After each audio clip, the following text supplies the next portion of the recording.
Shalom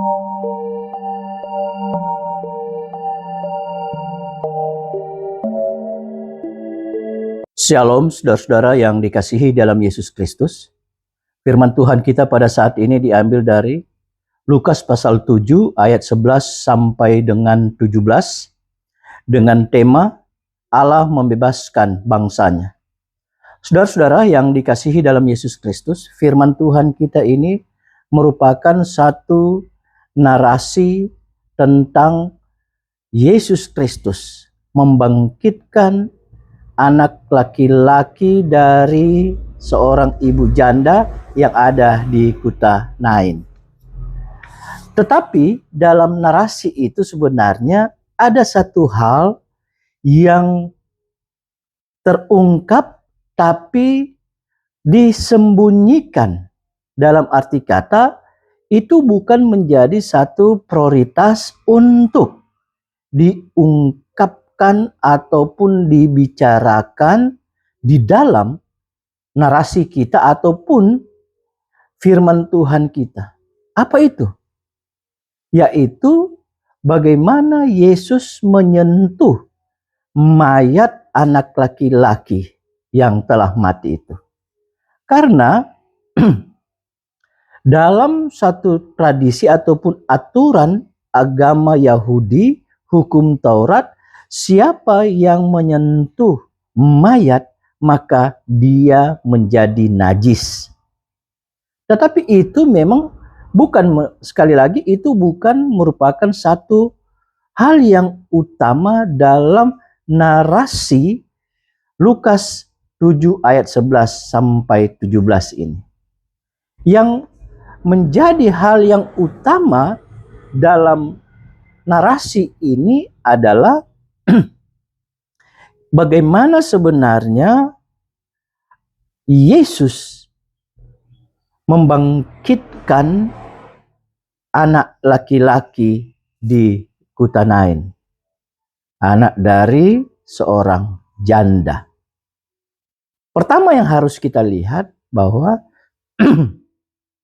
walaupun itu tidak dikatakan, tidak tertulis, tetapi Yesus membangkitkan anak laki-laki yang telah mati itu karena didorong oleh belas kasihan Yesus terhadap seorang ibu janda.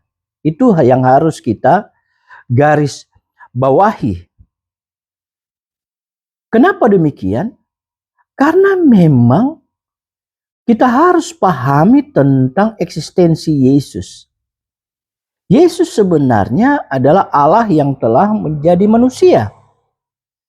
Dan dalam kehidupan Allah, dan ini yang ditulis dalam Perjanjian Lama, khususnya dalam Taurat, dan juga tentunya Mazmur dan kitab para nabi, bagaimana Allah peduli terhadap ibu janda. Kenapa demikian? Karena memang ibu janda sepertinya orang yang termarginalkan.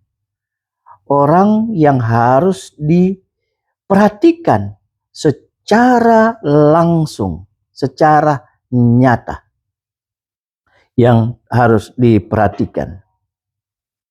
Allah itu adalah Allah yang melindungi ibu-ibu janda. Memang ada 3 yang ditekankan sebenarnya yang harus dilindungi.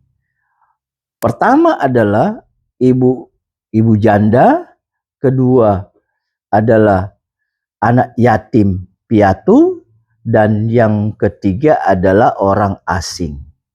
Itu jadi perhatian khusus.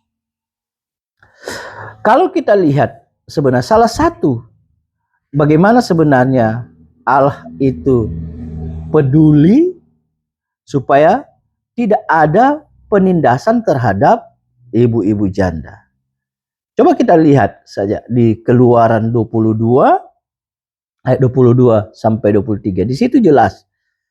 Nah, sebenarnya kematian seorang anak dari ibu janda itu merupakan Satu, penindasan yang dilakukan oleh maut itu sendiri, oleh iblis itu sendiri.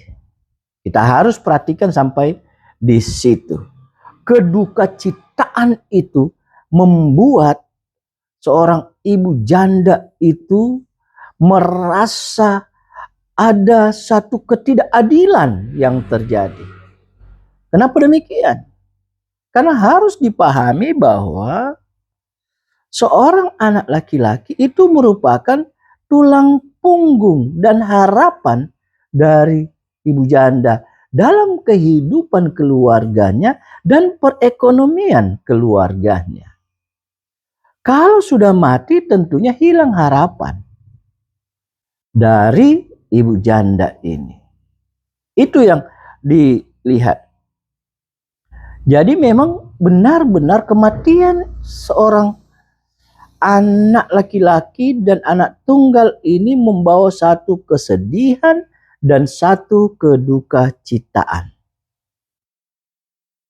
Dan yang keempat yang mau ditekankan di sini bahwa perhatian khusus Yesus bukan kepada kematian anak laki-laki dari ibu janda ini.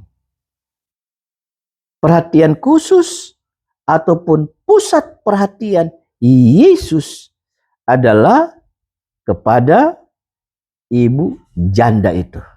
Jadi bukan anak laki-laki kepada ibu janda. Sekali lagi, bagaimana kepedulian dan perhatian Yesus terhadap ibu janda ini. Sehingga yang dilakukan adalah bagaimana mau membangkitkan semangat dan harapan dari ibu janda. Oleh sebab itu, sebelum Yesus membangkitkan anak laki-laki ini, ada satu keteguhan iman, ada satu keteguhan harapan, penguatan dari Yesus terhadap ibu janda. Apa yang Yesus katakan? Jangan menangis. Ini merupakan satu hal yang sangat dalam. Karena ketika Yesus mengatakan jangan menangis, berarti ada sesuatu yang bisa membuat kedukacitaan itu berganti jadi satu kesukacitaan. Ketidak ada harapan menjadi satu harapan yang akan timbul. Karena ada sesuatu yang harus dilakukan oleh Yesus. Pendampingan psikologi yang dilakukan oleh Yesus. Dan juga satu kata penguatan itu yang dilakukan oleh Yesus Kristus terhadap ibu janda. Hal yang berikut sebenarnya di balik semuanya itu ada satu hal yang dilakukan oleh Yesus, yaitu bagaimana sebenarnya Yesus mengekspos, memberitahukan secara tidak langsung tentang eksistensinya sebagai Mesias yang hadir di tengah-tengah dunia ini di antara manusia, di kalangan orang Yahudi. Perlu diketahui bahwa orang Yahudi itu bahkan sampai saat ini banyak orang Yahudi masih menanti-nantikan Mesias. Oleh sebab itu sekali lagi sering saya katakan bahwa kalau kita melihat dan juga bisa kita searching ataupun kalau kita sudah pernah ke Yerusalem dan sampai ke tembok ratapan, salah satu hal yang ada di situ mereka berdoa untuk kedatangan Mesias. Nah, dalam Yesus membangkitkan anak laki-laki itu, secara tidak langsung Yesus telah mengekspos dan memberitakan bahwa Mesias itu telah hadir, telah bersama-sama dengan mereka. Dan secara tidak langsung pula, mereka itu telah meneguhkan tentang kedatangan Mesias. Dengan cara apa? Ada dua kata yang ada di dalam narasi kita ini. Mereka mengatakan, kalau kita lihat dalam ayat ke-16 dari Lukas 7. Lukas 7 ayat 16. Semua orang itu ketakutan dan mereka memuliakan Allah. Sekali, jadi kita stressing memuliakan Allah. Dan sambil berkata, seorang nabi besar telah muncul di tengah-tengah kita. Itu dulu yang pertama. Ini bukan hanya Yesus disejajarkan dengan Elisa. Kita pernah membaca dan juga mengetahui bagaimana Elisa membangkitkan seorang anak di satu kota sehingga mereka memahami tentang kuasa Elisa, yaitu di Sunem. Itu kita lihat. Bukan hanya saja mensejajarkan itu, tetapi mereka itu orang Yahudi itu tahu bahwa di Keluaran itu ataupun di Ulangan 18 ayat 15 dan 18 itu di situ ditekankan bagaimana sebenarnya Allah itu telah berfirman tentang kedatangan Mesias, dan mereka memahami bahwa itu adalah tafsiran tentang Mesias. Jadi nabi besar itu harus didengarkan. Jadi Yesus itu harus didengarkan tentang kedatangan Mesias. Hal yang kedua adalah di sini ayat 16 juga, Allah telah melawat umatnya. Allah telah melawat umatnya, ini berhubungan dengan kedatangan Mesias ataupun masa keselamatan telah tiba. Telah bersama-sama dengan mereka.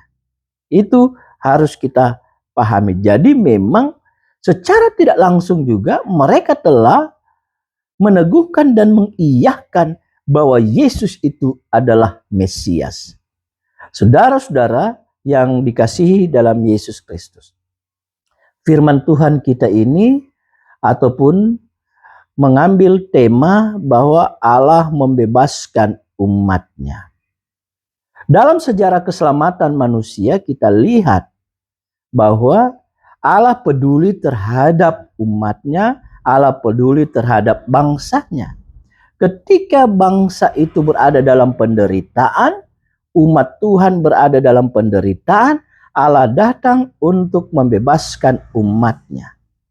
Itu kita bisa lihat bagaimana sebenarnya Allah membebaskan umat Israel dari tanah perbudakan.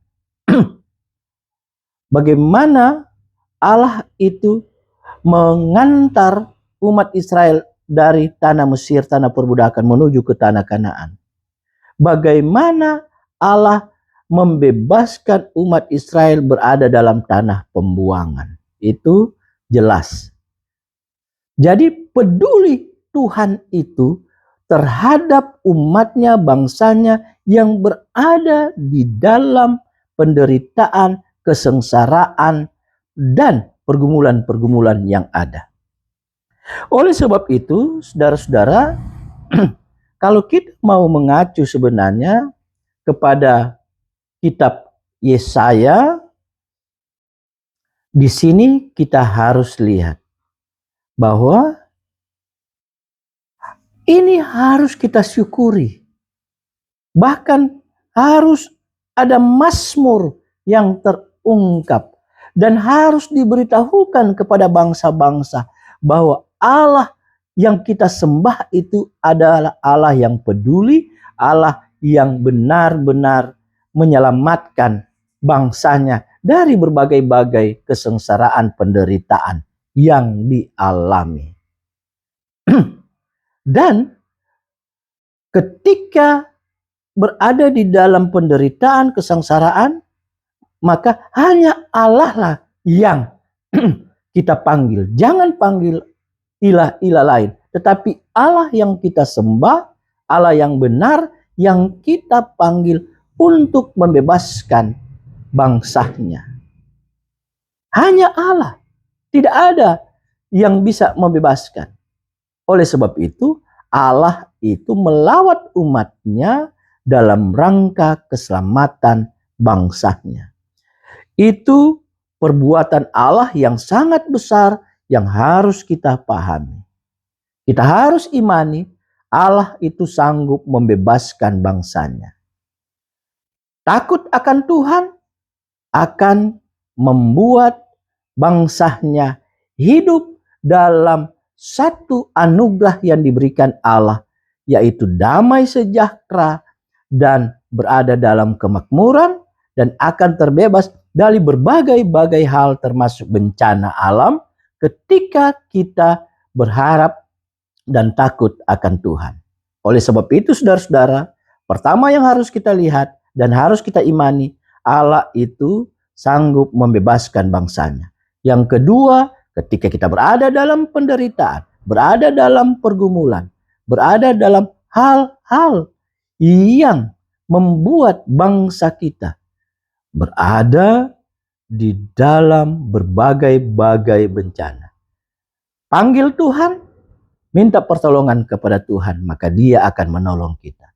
Demikianlah firman Tuhan, Tuhan memberkati kita.